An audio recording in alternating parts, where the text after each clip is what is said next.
sausaw natin dito. First bite.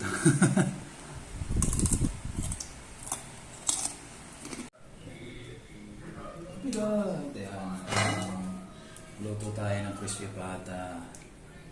Tsaka ito pang baon o pang dinner. Lagyan natin ang peppercorn. Ano, bell pepper? Paminta. Laurel. Si P. Laurel.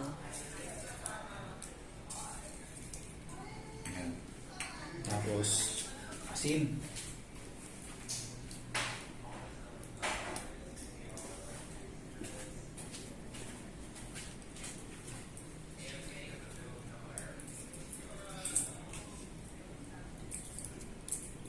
May asukal ata ito.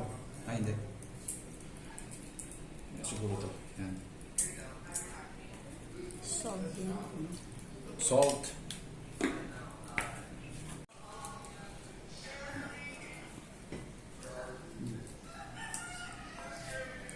May balat.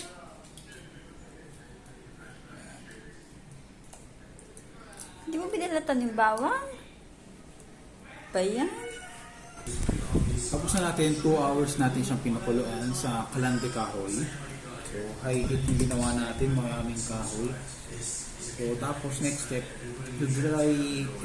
air dry natin siya, tapos tutusukin natin. So, mamaya lalagyan ko ito ng asin. So, ito yung crispy patang gagawin.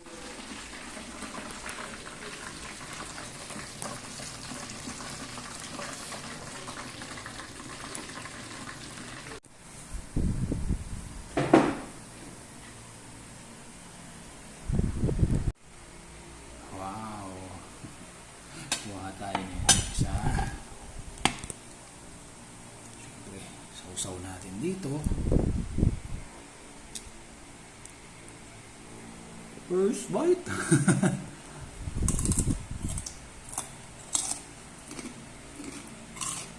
Crunchy, oh.